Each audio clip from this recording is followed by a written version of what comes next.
would like to welcome everybody for joining our media launch this afternoon.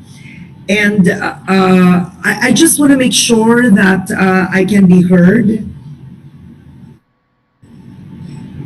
Okay. All right. Before we start, I'd like to first, I'd like everybody to know that we are here because FamiLIGTAS is a campaign that is needed more than ever during this time. And I'd like to go over some housekeeping items. At any time during the session, you'll have the opportunity to submit your questions for our guests. And to do so, just type your question into the Q&A at the bottom of the control panel. We will also be issuing audience polling during the presentations, so please do participate so we can have a general idea of your perspectives on the topics we are discussing. Okay? And you're seeing right now on screen the house rules. We have a hashtag FamiLIGTASPH for all your tweets, stories, and posts. I'd also like to welcome the media that is joining us this afternoon. Now, to officially start and kick off the first part of our virtual launch, I'd like to call on Michelle Lang-Ali of USAID to give some special remarks. Michelle.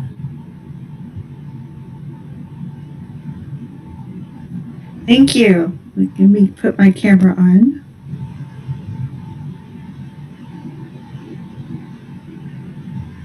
Thank you, Karen. Magandang hapon sa inyong lahat. I would like to acknowledge our colleague Lolito Tacardan from PopCom, our partners from the government, my colleagues from Usaid and the ReachHealth Project, Luna's Collective, and other partners, civil society organizations, academies, our distinguished influencers, and our partners from the media. Thank you so much for taking the time to be with us today. Your unwavering support is crucial to protect women, children, gender non-conforming, and non-binary individuals, as well as other risk groups from gender-based violence, or GBV. These challenging times that we're in require us to do more to address GBV, which even before the COVID-19 pandemic has been affecting an estimated 2.5 million married or in-union women nationwide.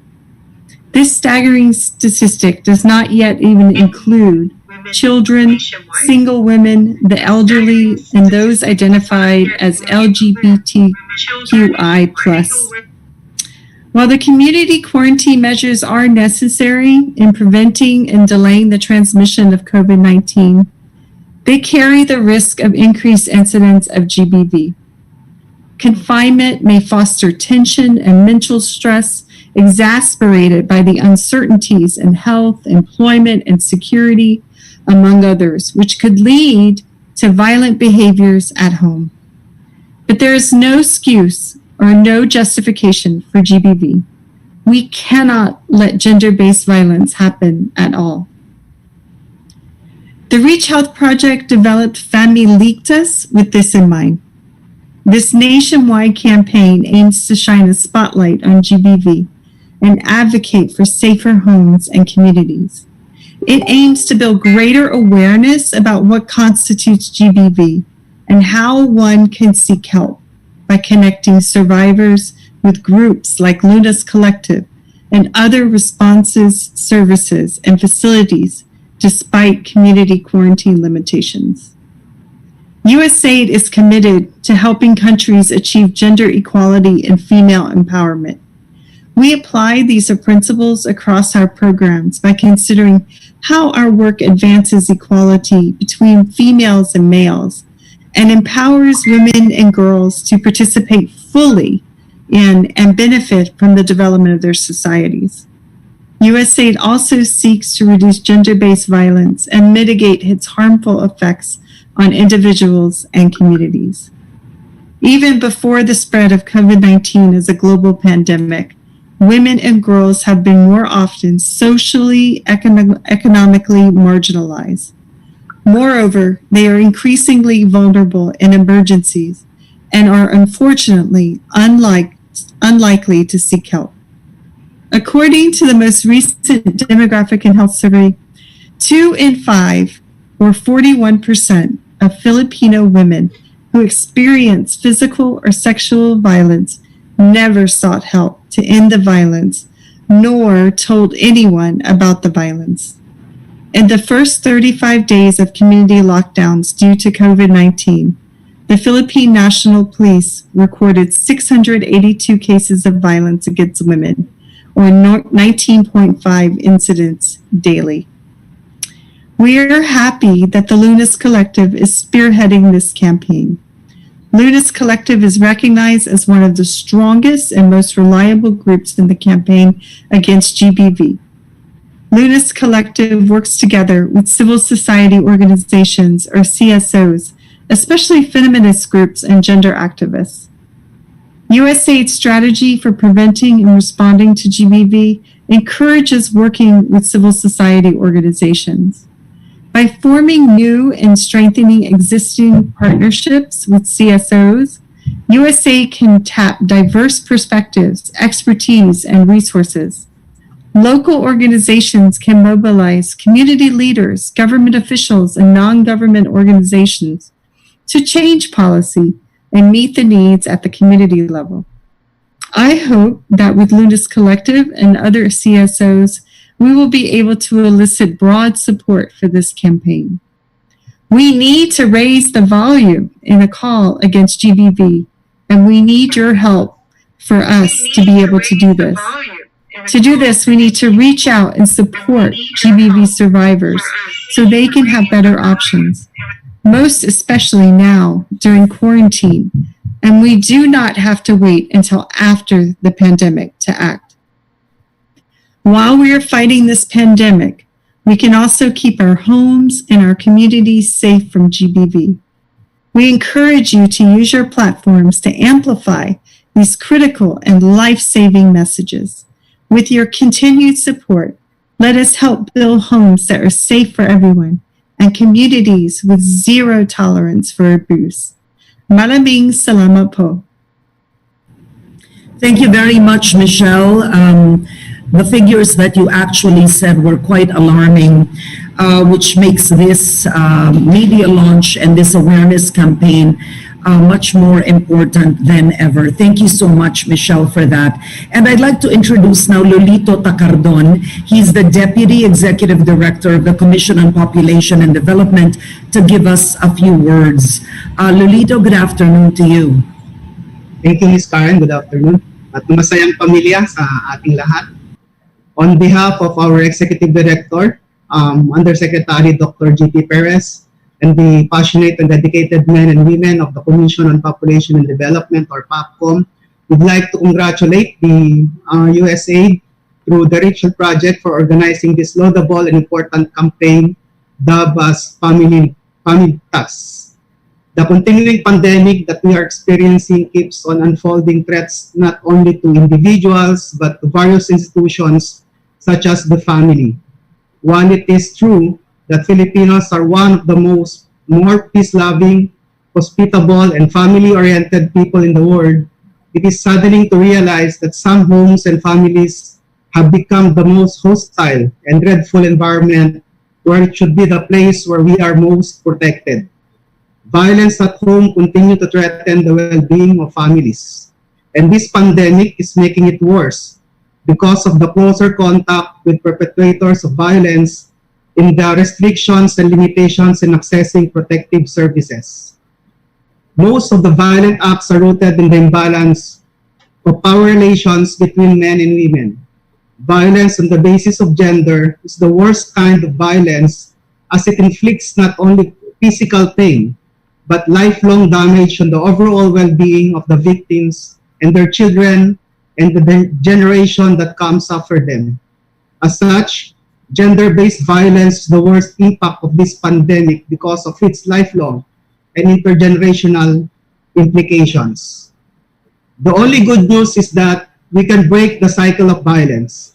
While it is indeed an enormous task because it is deeply rooted in our structures, systems, behaviors, and culture, a united intervention from various stakeholders will mean a great deal for even one victim that is protected and saved from this oppressing violence.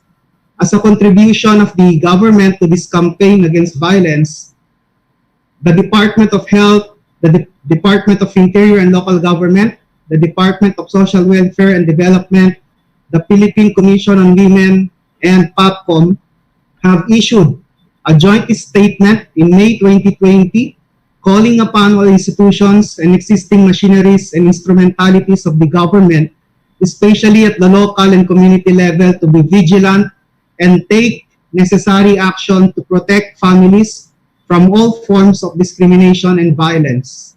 Also, during that month, PAPCOM has made it known to the international community that the Philippines is actively initiating interventions to protect and promote not only the sexual and reproductive health and rights of women and girls in the backdrop of COVID-19 spread, but also to shield them against gender-based violence from happening in their homes. The same message and commitment have been emphasized by the government during the recently concluded 6th session of the Social Development Committee of the United Nations held in Bangkok, Thailand, just this week. Recognizing the potential and actual extent of gender-based violence and the limitations of protective services during the pandemic, PAPCOM operationalized its nationwide helplines via phones and short messaging services to provide basic information and referral services among individuals who are currently dealing with gender-based violence at home. We also harness the popularity of our social media platforms by using the messenger functionalities of our Facebook accounts, official PAPCOM website, which receives not just inquiries on family planning concerns, but also encourages our followers to report gender-based cases. Deprivation of the right to access family planning and other reproductive health services is likewise a form of gender-based violence that we are trying to protect our families against. We also recognize that the increasing cases of pregnancies among minors and children are results of sexual violence and abuse.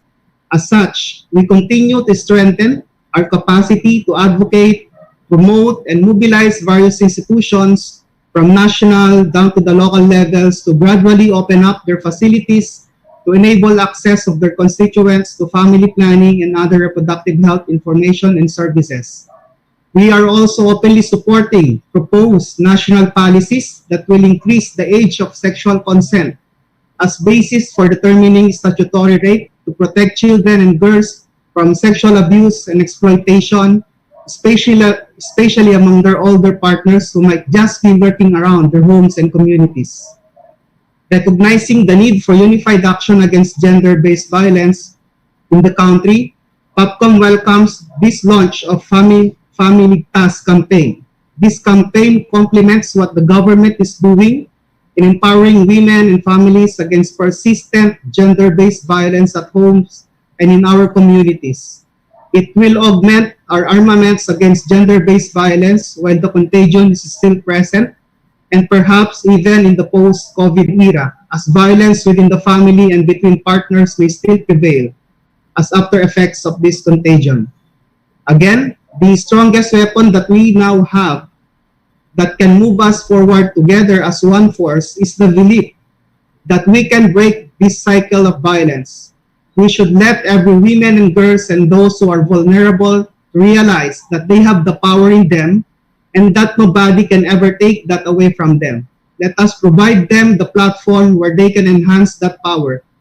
Patuloy nating palakasin ang bawat pamilya at iligtas sila sa karahasan.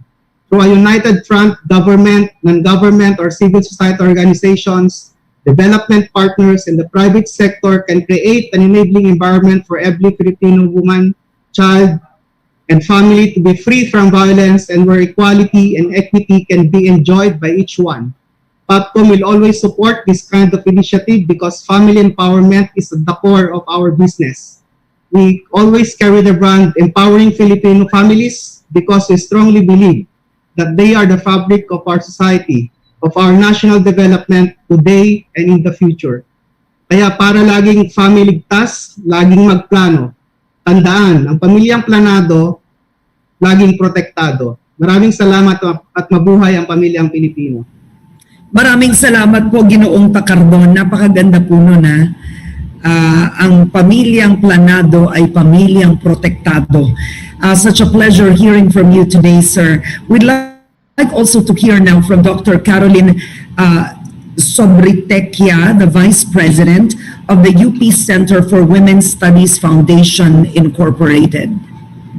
Magandang hapon po sa ating lahat. On behalf of the UP Center for Women's Studies Foundation, through Luna's Collective, it is the project now we are helping. I would like to convey our commitment, strong commitment to make sure that this project will be sustained and carried out effectively. You probably know what UP is. UP is a partner now of the Center for Women's Studies, and we have in our organization all the scientists, all the academics that can help us carry out the project. Of course, binabash kami ngayon, but my commitment is you can call on us anytime. We have scientists, psychologists, psychiatrists, and the Center for Women's Studies was instrumental in crafting all of the gender-based violence laws as well as enabling policies. So we are very willing to support this in any way possible. Thank you very much, and salamat for allowing us to be part of this project. Dr. Caroline, what an honor to hear from you, and I'm so tempted to ask you bakit binabash. Taga-UP po ako, pero Oo nga, graduate ka. of course, yes. Parang daw tayo na walang ginagawa kundi magbilang at saka hindi daw natin nakikita ang reality. Galing nga sa reality yun eh. So it's so important to really have the likes of yourself, the USAID, even Mr. Takardon to be here, and for all of us to band together and unite and get this message across. But Dr. Carolina, I'm really honored to hear from you today, and I do hope that I can interview you one of these days, ma'am. I'll give you an award. Nasa awards committee ako eh. Sige. Yeah. Sige. Padala mo. Glory, thank you. Appreciate that. So, we know you have other appointments also, ma'am, so we do hope to catch up with you soon. I have to let you go. But again, we welcome everyone. God bless you, ma'am. You stay safe and stay strong. My name is Karen Davila, and it's such an honor for me to be here today, to be with all of you. Gender-based violence, raising awareness for this is a topic that's close to my heart. As a journalist early on in my 27-year career, I have done many documentaries on women and children. And in relation to gender-based violence, we are seeing in another sector, but we can also call it a form of violence, the verbal harassment that some women are going through by just speaking out and speaking their mind, and them being tagged simply because they are affiliated or speak for some groups. And that's a very small aspect of the verbal violence that women feel and experience at home. So with us, we have several staunch supporters and advocates of women's rights. We have with us Miriam Kiambao, of course, first runner-up of Miss Universe, a woman I have known for many years, Patricia Garcia, and Dana Aduna of Luna's Collective. So I'd like to greet everybody. Good afternoon. Is Miriam already here?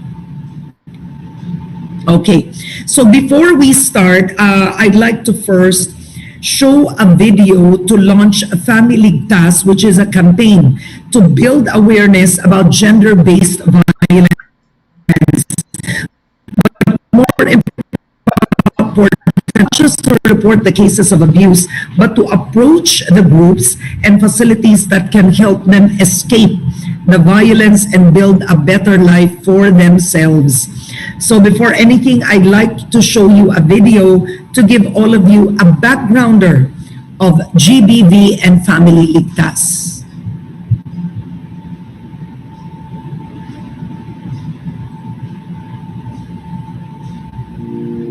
Dati, hindi hindi ko alam ang halaga ko. Lumaki ako sinasabihan ng babae ka lang, sumunod sa utos, magpaubaya, magtiis. Nakarinig ako ng masasakit na salita, nakatikim ng mabigat na kamay, nakaranas ng takot mula sa mga taong mahal ko. Hanggang sa nawalan ako ng tiwala sa aking sarili. Pero alam kong may mali. Kaya naglakas loob akong humingi ng tulong. Natutunan ko ang mga karapatan ko. Nakahanap ako ng suporta. At sa wakas, naghilom na ang sakit. Ngayon, alam ko na mahalaga ako at pinanghahawakan ko ito. Pinanghahawakan ko ito sa mundong walang sino man ang sinasaktan.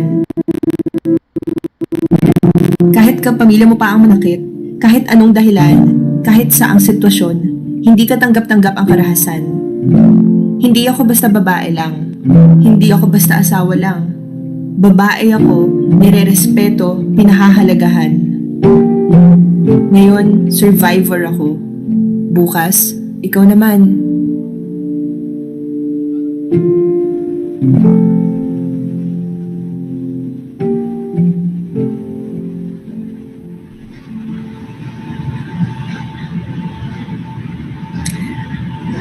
And without further ado, I'd like to introduce Dana Aduna from Luna's Collective to educate us about gender-based violence, its impact, especially now during the pandemic.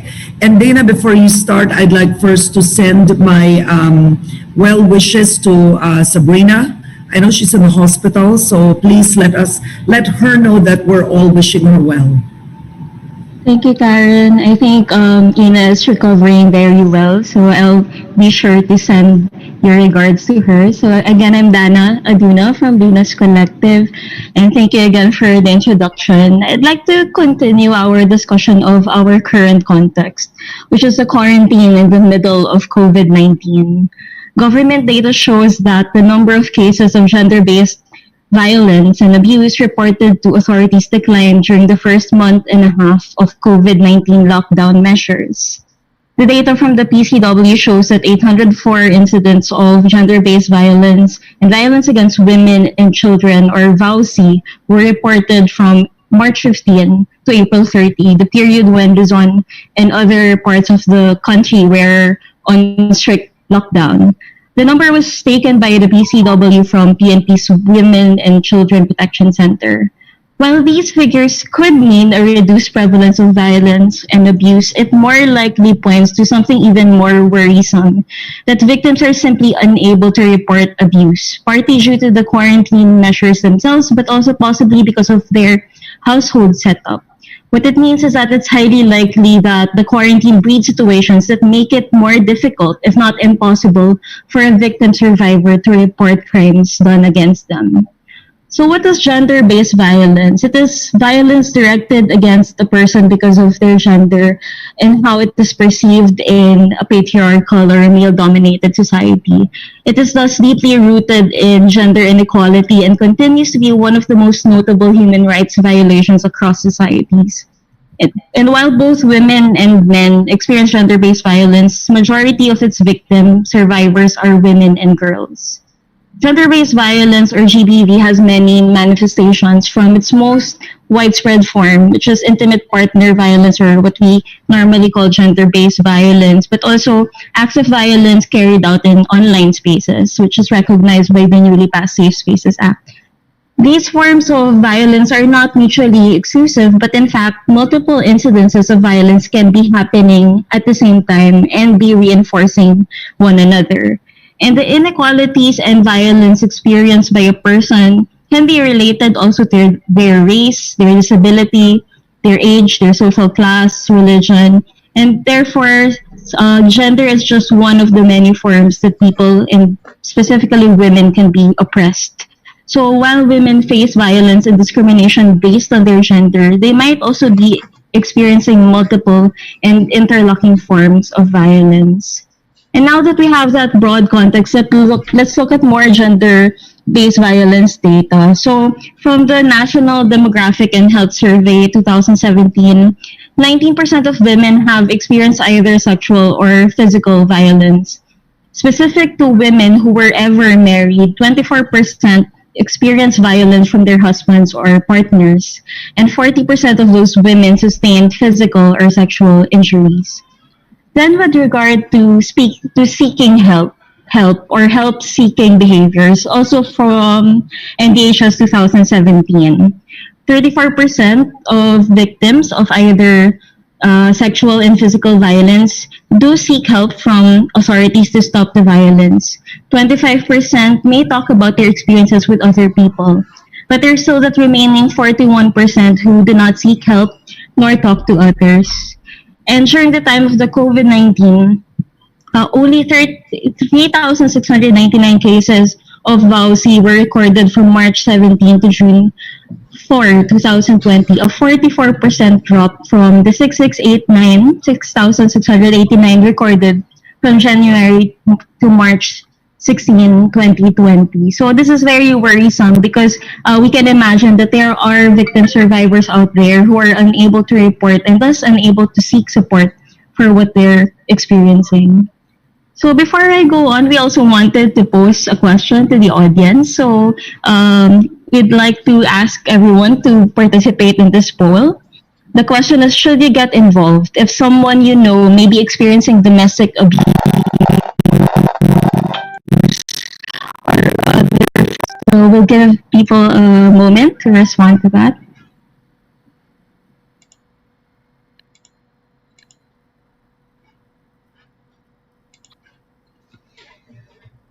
Okay, I think we can wait for more people to answer and we can discuss the results maybe with a panel later. But connected to this question of should I get involved, I wanted to also talk about that question. Where do we come in?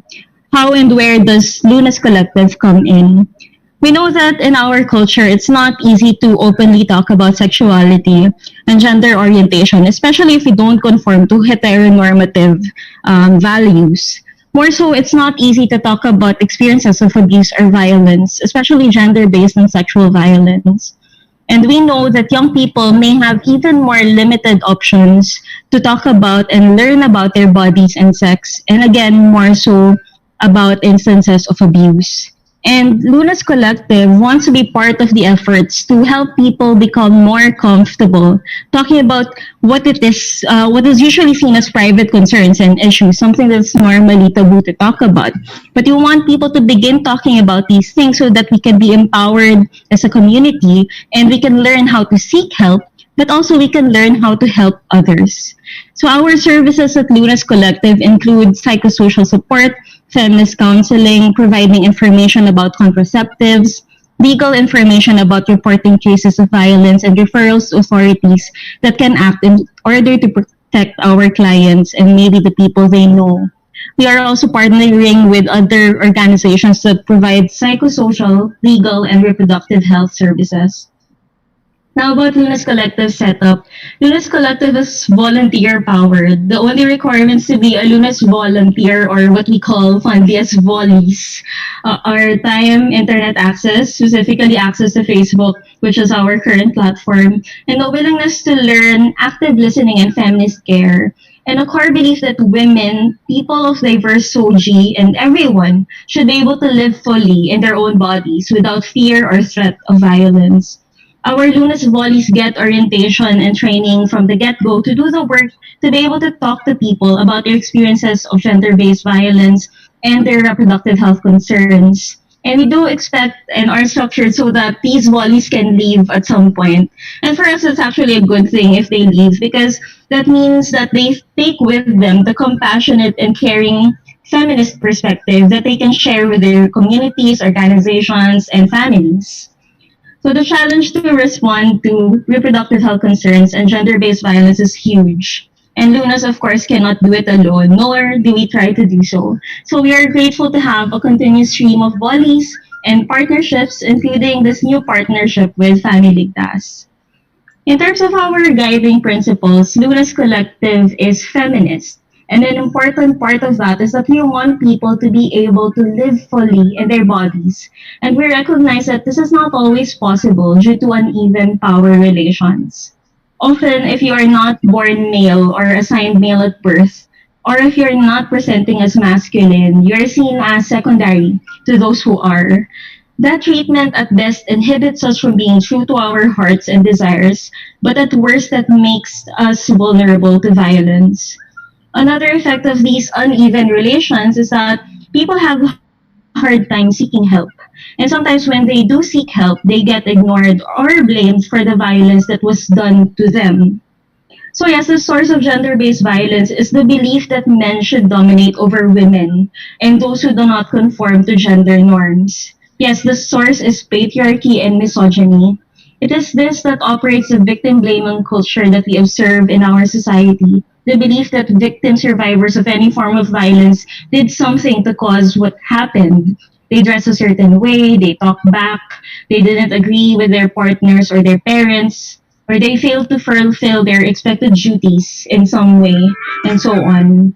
So the experience of violence can be worsened by your situation in life. The recognition of that is what we call intersectionality. When you are poor or less educated, you have less power than those who are wealthy or educated. When you have a disability, you have different needs and vulnerabilities from a person without one.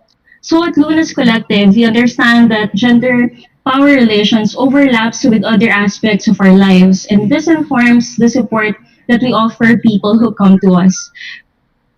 So I'd like to end at this moment with saying and emphasizing that at its very core, Lunas is feminist, intersectional, and survivor-centered. Dana, thank you so much for that speech. And would it be okay if I can ask you a few questions? Sure. All right. You said something very interesting that usually the victims of a gender-based violence are from lower income families or from a low income group. Is that profile only in the Philippines or is that worldwide? I think we can say that it's worldwide, and it has to do again with the overlapping oppressions that we sometimes experience. So if you're a woman in a patriarchal society, there are impositions on you and limitations set upon you because of your gender. But in any society, a woman who is also poor would have even more limitations or are deprived of even more rights, we could say. So the overlap of that gender imbalance, but also poverty, of course, makes women more limited. They're more vulnerable to violence, and perhaps they also have limited options to seek help if they do experience that violence.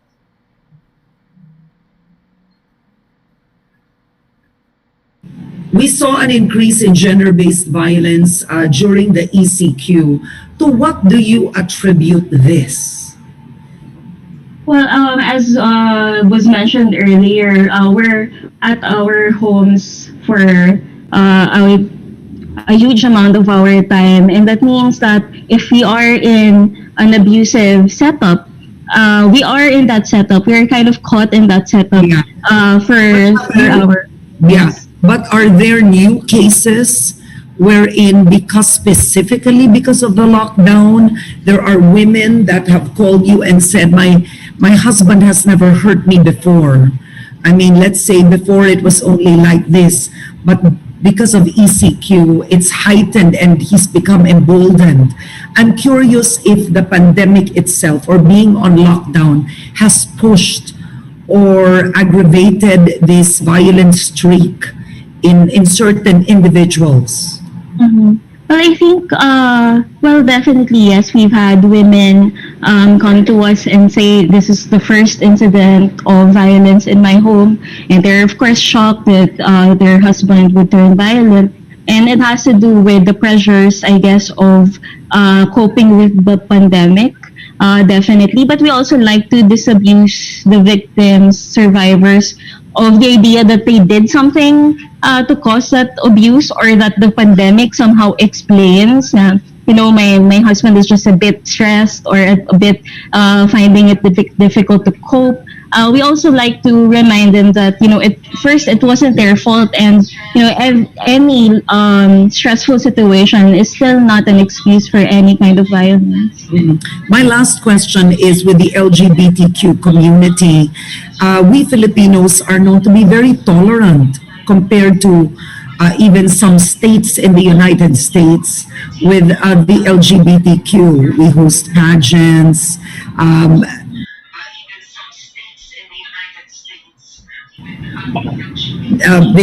We host pageants. They openly dress like women.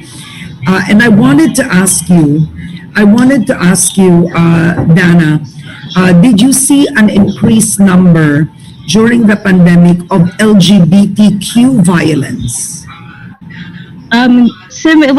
Personally, I haven't come across, because we also keep the privacy of our clients in Luna. So personally, I haven't had that case. But yes, we can imagine, right? Similar with the setup between men and women. If for example, an LGBTQ child or teenager is caught with their family, normally they might use their friend circles to cope, to escape that stressful situation and that unwelcoming setup. But again, because they're locked down with their parents, which sometimes could not be as accepting of their children, then definitely that could also lead to more instances of violence.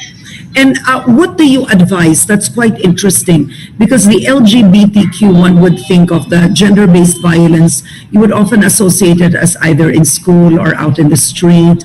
But you've said something interesting of a parent not accepting that a child is a homosexual or has different preferences.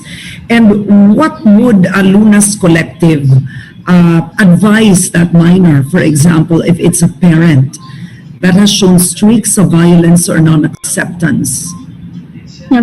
First, we ensure their safety. So we refer them to authorities that may be in their area, so that they can seek help and be protected in a material, physical way. But we also ask them, do you have someone else you can talk to about this? Do you have a friend or maybe another relative, not from the immediate family, that you can talk about it? So next is to build a support system around them, so that they can feel their, identities and their gender orientation validated, even if their parents are not yet, ready or not willing to give them that acceptance. Okay, the poll that actually you asked a while ago, should you get involved if someone you know may be experiencing domestic abuse? Actually, the poll results are 86% yes, you should get involved. 5% says no, and unsure is 9%. So the yes is quite obvious, but very quickly, let's discuss the no and the unsure. May kasabihan kasi tayo sa Pilipinas, yung kaibigan ko na lang, sasabihin ako, Karen, huwag ka makialam. Problemang mag-asawa yan. Pag nagbati yan, ikaw ang kawawa. Right? Have you heard that? Yeah, totoo. So talagang merong tendency to think of violence as a private concern, right? And I imagine that's what's driving these people to say no. But the thing to say about that tendency to leave yourself out of it is that the violence works and perpetrators work by isolating their victims.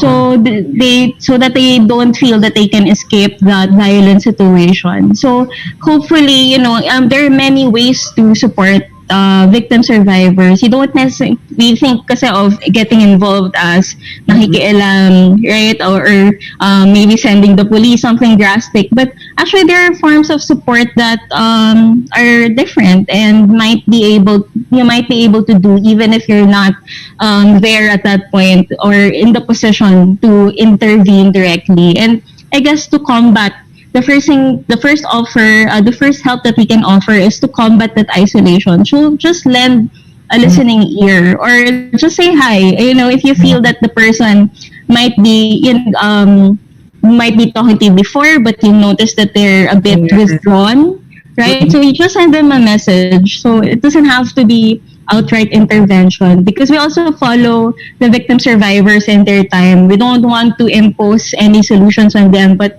the first thing that we should offer them is support and active listening. Okay, so my very last question, because we still have influencers, but there's one thing I'm picking up right now from what you said, Dana, that's quite practical, is number one, dapat may pakialam ka.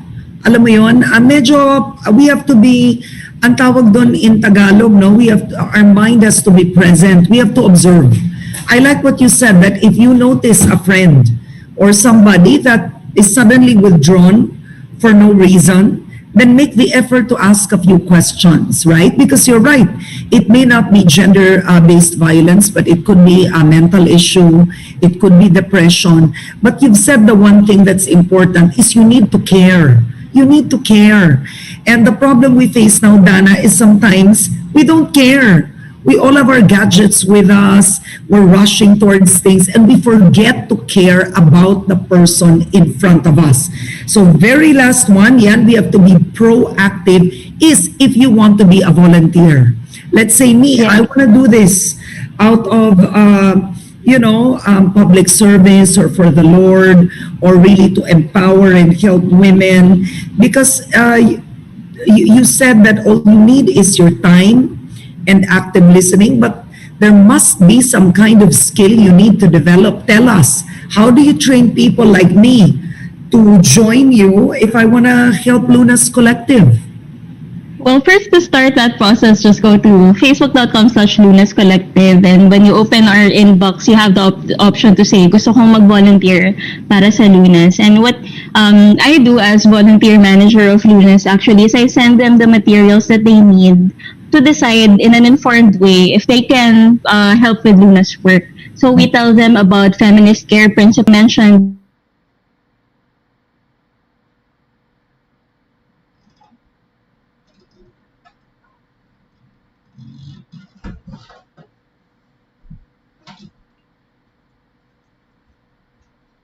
Communications people. So it's not just responder work, there's also non-responder work. But we all get trained in feminist care and survivor-centered care. And part of that training also is psychological first aid. So that someone can respond to someone chatting, a client chatting us in Lunas and wanting to talk about gender-based violence. All right, Dana, I want to thank you so much for your time. And I guess you'll be listening to our advocates as I speak with them. And I hope I could get back to you later on if we still have enough time. And during the work that we, thank you, Dana, for that, during the work that we had put in together, I was fortunate enough to have worked closely with such a hardworking team who put this campaign together. And it's quite surprising that as the team came out with the materials and the infographics, is that when we sent it out to so many celebrities and regular ordinary people, is everybody just committed to spread this awareness on social media. And I think that says a lot of just how much it resonates with everybody right now. It's a message that needs to be told, that needs to be set. And now I'd like to speak with Ms. Miriam Kiambao and Patricia Garcia. I'd like to welcome them. I hope the three of us would fit in the Zoom screen. Can we? Hi, good Oh, afternoon. Patricia, the very beautiful Patricia, nice to see you. Is Miriam already here? So I'm hoping that our director can put us all together. We do this on the show, but Zoom is quite special with things like this. So Patricia, first, I want to ask you, why did you choose? There's so many advocacies that you can take part of, but why does this resonate with you? Actually, Karen, I was just tapped to advocate for gender-based violence, but originally I'm really leaning towards advocating for mental health. But something I realized when I researched about it is that it really has an impact, not just in the physical but psychological effects to a person, which also has consequences to society as a whole.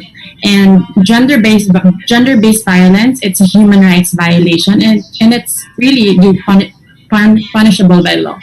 And campaigns as such, like digital campaigns, we should take advantage of this, especially this time at this pandemic, that people are getting used to using social media to do such campaigns.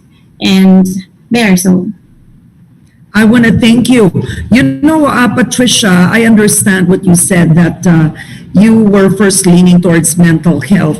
And I'd like to let you know that most of the time, it's really intertwined. You know, I mean, the abuser is most likely, usually, and Dana could agree with this later on, mentally unstable, right? And sometimes even the victims reach a point where they do become mentally unstable to accept such kind of a treatment. So your interest is really not far off. I understand why mental health is close to you, and I think you're still hitting the mark right there of advocating something close to your but heart. after hearing about the Luna Center initiative, you know, this is something that I could also tell to my friends or my sphere of influence, you know, beyond posting those social media Absolutely. that we do have, you mentioned earlier. We can actually encourage them to do these volunteering works, not just to be able to help address the problem, but also help us gain knowledge about the issue. All right, thank you so much. And well, I know you'll be posting with the community tomorrow, so thank you for that, Patricia. Is Miriam here with us? I was hoping to see Miriam. Are you here, Miriam? Okay, so Miriam isn't here with us just yet. Well, actually, what's interesting is Miriam actually can speak of this from her own personal point of view. Miriam has already written a book about this, of what she hoped was her Cinderella life with her first marriage. And I think many women fall into that story, essentially, that one, you need a man to save you. And number two, if a man does hurt you, it must be your fault or you did something wrong. And I think it's such a big mind shift that we need to do. It's a change of context, a way of thinking that women really need to do, that it must have been my fault. Alam mo, that's why the graphics we have, and I'd like to share it if Enya, Max, Rika, if your graphics are prepared, is there's such powerful graphics that we will be releasing tomorrow on social media, because the graphics that you've prepared really speaks right to the core of kung paano mag-isip ang pangkaraniwang Pilipino. At yung iniisip ng Pilipino na naku, nasunog yung sinaing, siguro kasalanan ko, talagang dapat lang nabugbog ako ni sir. Alam mo yung mga pag-iisip na yon, this is cultural in aspect that needs to change. And the other graphic that I found powerful, yung babakla-bakla, kaya ba ako binubugbog? So these are very strong messages that already need to be brought out into the public that help change our mindset. So these are the graphics that the team has prepared, and I've seen this much earlier. We have given this and spread this out to the community. Many stars, advocates will be posting this tomorrow, both on their Facebook and their IG, whether on stories. And we've also received several commitments from no less than Angel Locsin, Jody Santa Maria, big stars that have lent their voice to this campaign, Miss Iza Calzado, Bianca Gonzalez. So we will be seeing these graphics out tomorrow, and it's so powerful because social media is such a visual medium. And here's an anonymous question from Zoom. I'd like Dana to take this. Dana, if you're still here, in case that LGBTQ rights contradicts women's rights in the instances like in athletics where other girls are not chosen to join an all-girls team because their place was taken away from transgendered athletes, which rights should we prioritize first? I've never really thought about that it's a competition of which rights, but Dana, please go ahead, and can we spotlight Dana? Yeah. Yes. So, well, I think when we talk about LGBTQ rights, we should again begin with.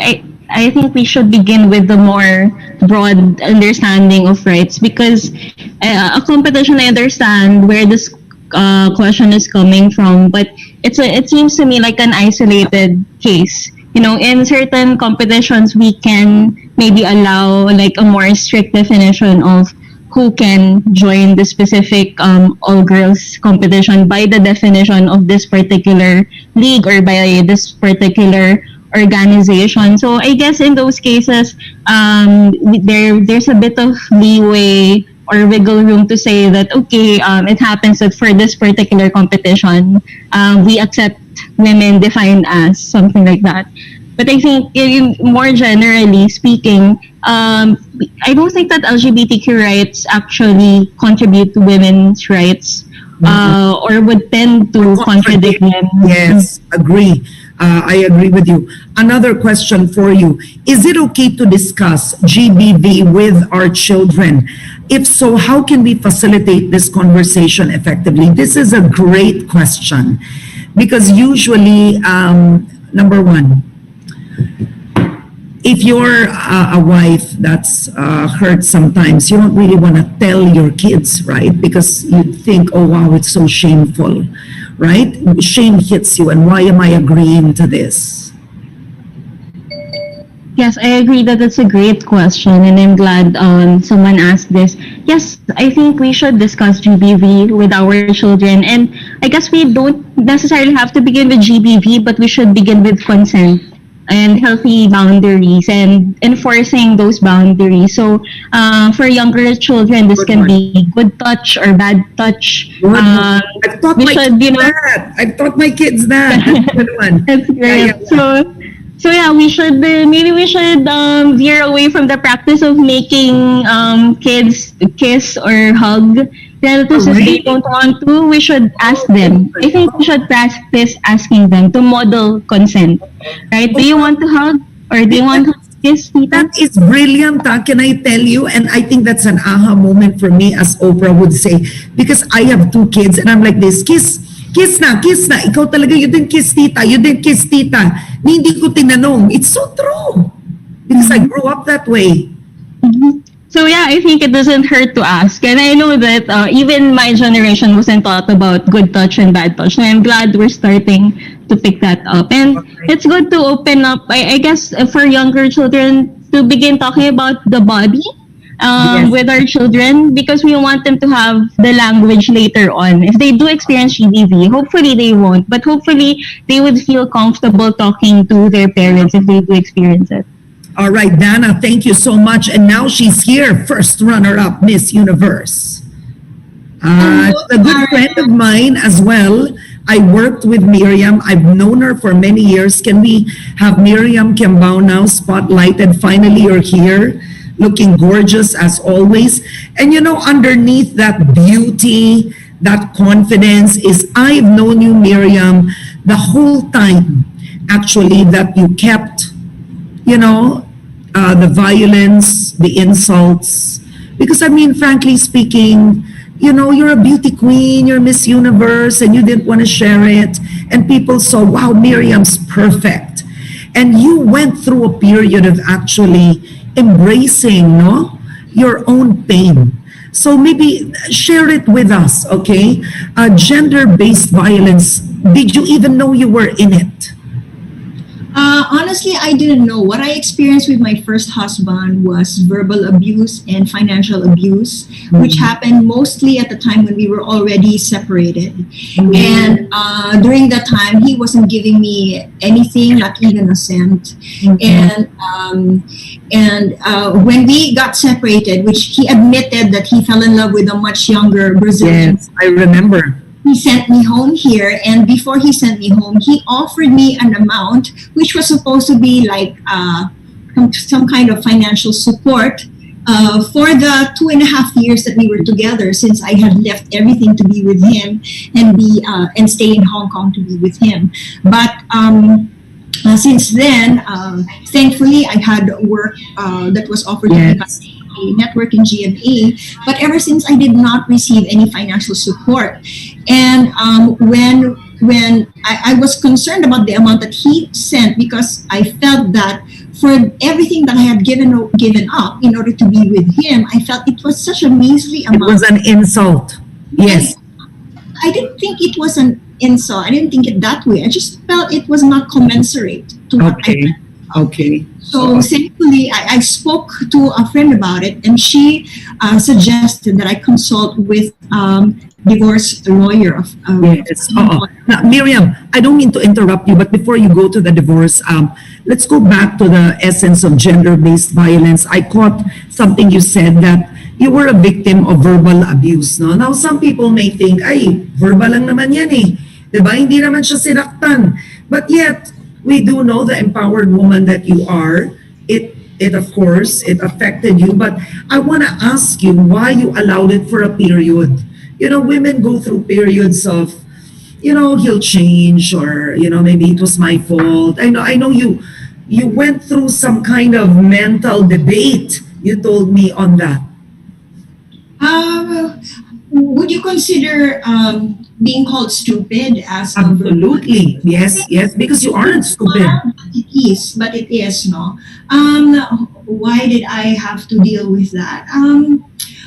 I don't know. I just thought that it was part of his language. Right. And, well, thankfully, I had some sort of confidence in myself after everything that I had achieved. So it didn't really bother me so much. I just thought, shook it off. But Yeah. what really bothered me was the financial abuse that I experienced after we got separated. Yeah. And Miriam, what have you learned since then? I mean, clearly now you're a different woman, you've evolved, you're remarried. But looking back at the younger you, would you have done something differently?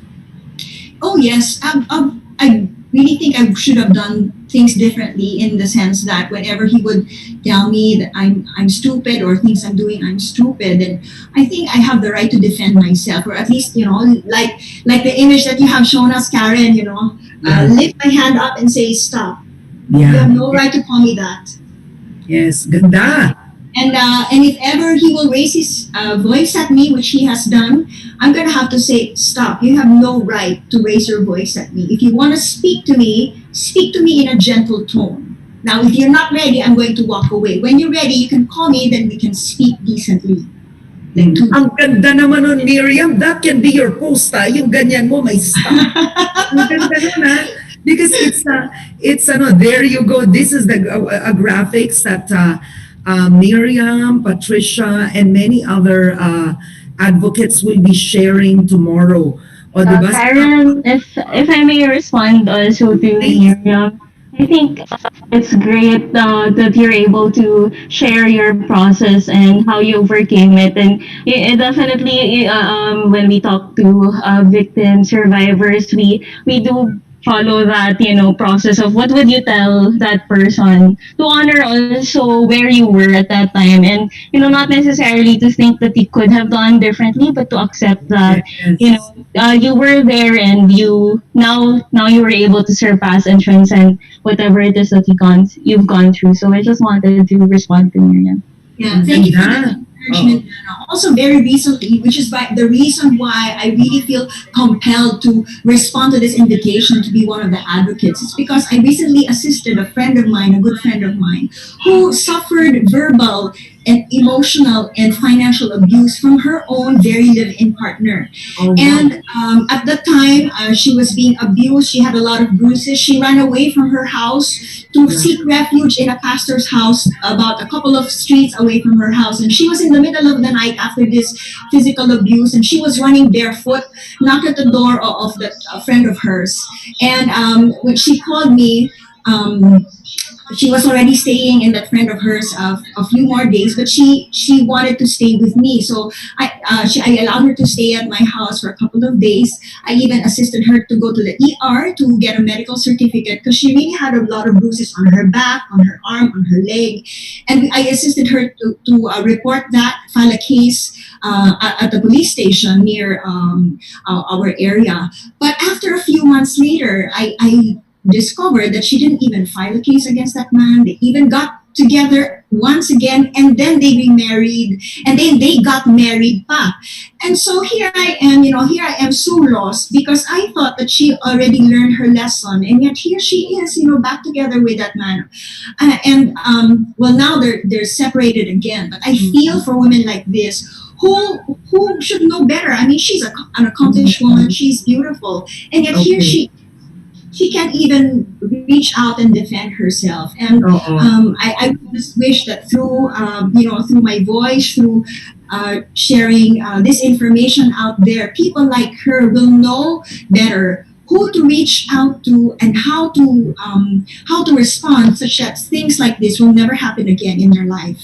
All and right. Dana, I just want to back up what you said about teaching children young as they are. In fact, in our family, we actually do what you suggested, which means teaching our children consent. With Elijah, who is now 20 months old, what we do is whenever, of course, he still needs to be changed with his diaper. But what we do, and I also teach the maids, the yaya, is that whenever we change him and wipe his private parts, what we say is, "Excuse me, I'm going to wipe you now. Is it okay?"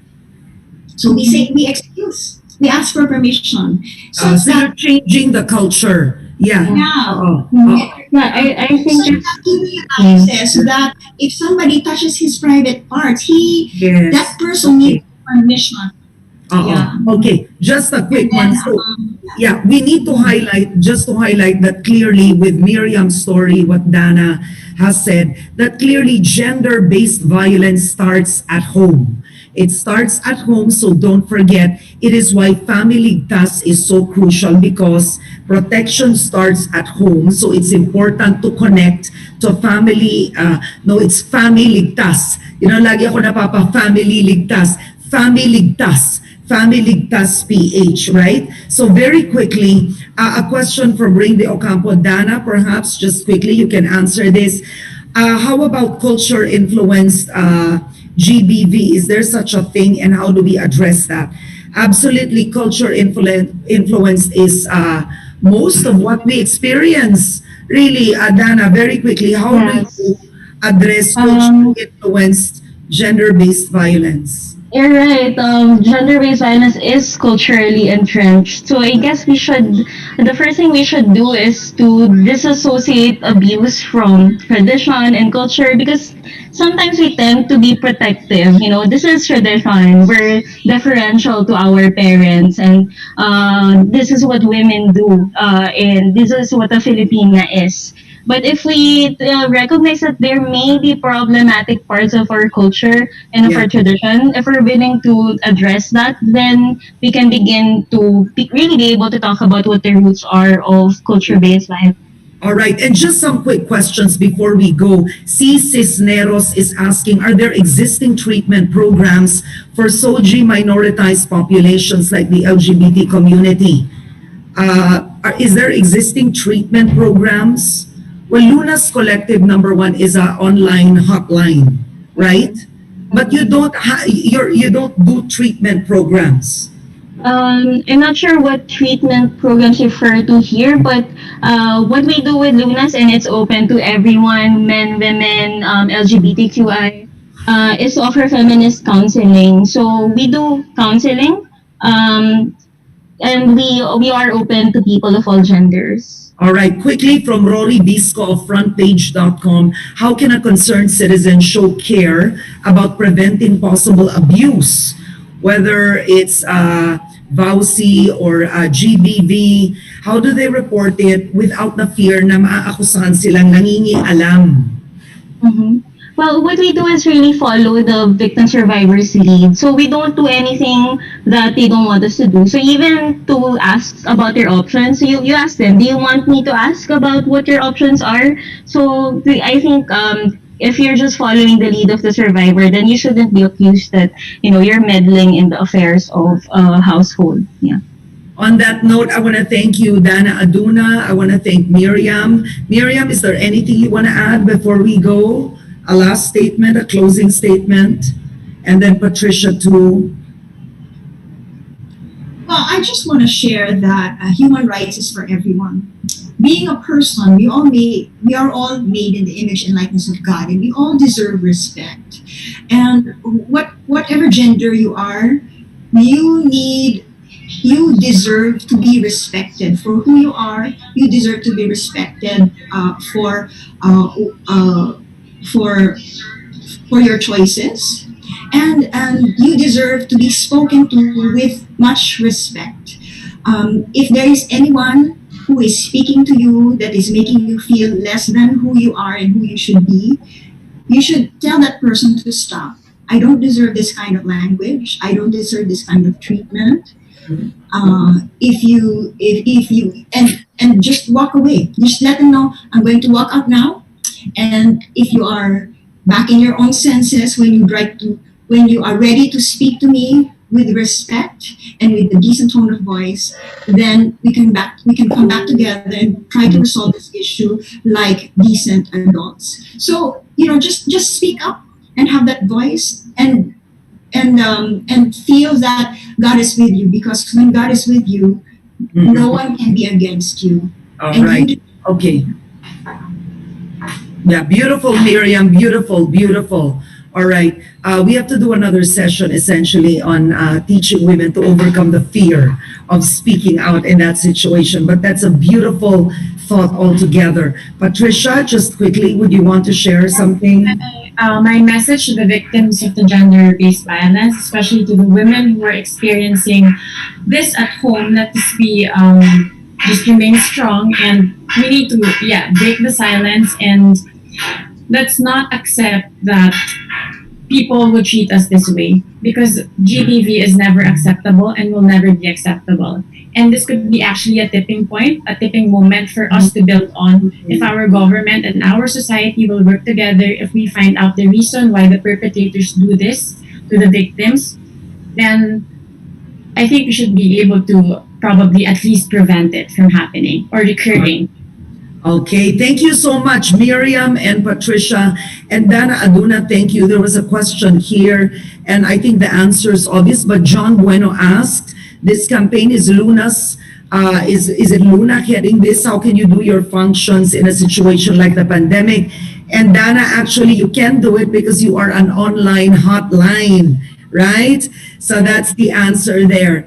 But I want to thank all of you for today's webinar, and I think this should be the start of many more that we should do. We should have an open discussion about this and understand this even more, because I think the biggest enemy really is the biases we have, the traditional ways of thinking, the cultural ways of thinking, that it's all right.